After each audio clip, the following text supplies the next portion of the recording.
বর্তমানে রাজনৈতিক মাঠ খুব গরম, উত্তাপের মধ্যে যাচ্ছে। কেন বলি? কারণ এই প্রধানমন্ত্রী তারেক রহমান এমন একটা সময় বাংলাদেশের হাল ধরেছেন, সেক্ষেত্রে তার কিছুই করার নাই।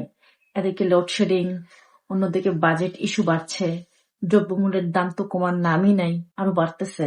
তো সবকিছু মিলে বেচারা একটা খাপড়ির মধ্যে পড়ে গেছে, যে এই পরিস্থিতিতে আইসা সে যে হ্যান্ডেল করবে, তাকে কিন্তু জনগণ সুযোগ দিচ্ছে না।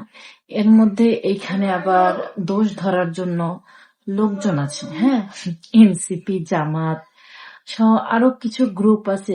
আওয়ামী লীগের কথা তো বাদই দিলাম, এরা নিষিদ্ধ হওয়ার পরও থামে নাই। তো আমি আসলে বিএনপির পক্ষ নিচ্ছি না, আমি চাচ্ছি যে সরকার বসছে, তাকে কিছুটা সময় দেওয়া হোক, অল্প কিছু দিন হইলেও সময় দেওয়া হোক।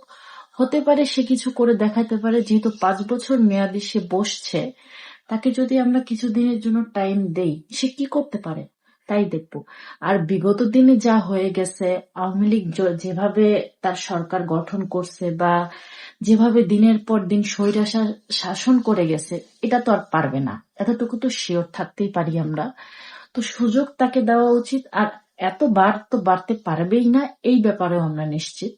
তো আশা করি একটা ভালো ফল পাবো, কারণ যেহেতু অনেক বছর কষ্ট করার পর তারা এই পর্যায়ে আসছে, আশা রাখি তারা কিছু খারাপ করবে না। অলরেডি অনেক জায়গায় অনেক রকম দেখি শুনি যে খারাপ হচ্ছে, কারণ এক দলের মধ্যে মানে হাতের 5টা আঙ্গুল তো সমান না।